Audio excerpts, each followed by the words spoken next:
Today we're gonna make some seared ahi tuna.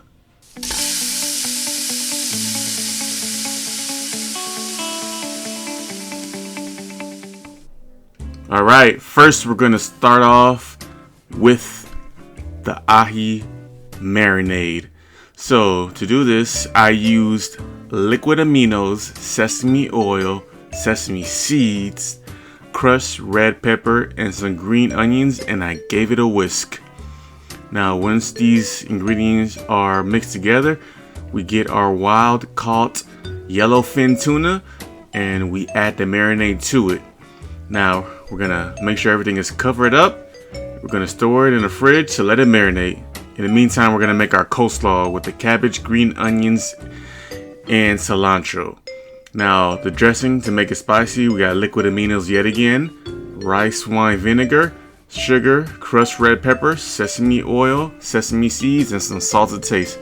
Now mix that up, and then after it's all mixed up, we're gonna add our chopped vegetables to it, and we're gonna give it another mix to make sure everything is mixed together. All right, and I added some garlic in there as well. So give it a good mix because we want to make sure everything on the bottom is mixed. Then you can add carrots. That's optional. I added carrots to mine.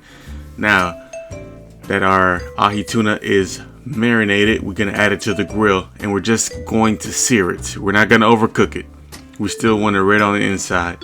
Now that's enough. We're going to take it off and I'm going to cut it just to show you how it looks on the inside, because it's just seared on the outside, and the inside, as you can see, after I cut it, it is still red. Look at that. It's a beautiful color. Now we're gonna cut this all up. I'm gonna show it to you again. Look at that. And then I'm just gonna make a quick sandwich right here. A little ahi burger with my homemade chipotle mayo and some ahi. And then we have the spicy coleslaw on top. Finish it off, we got some sliced avocado and the bun. Look at that's a thing of beauty. Alright, thank you very much. Don't forget to like and subscribe because I have more content coming for you. Have a great day.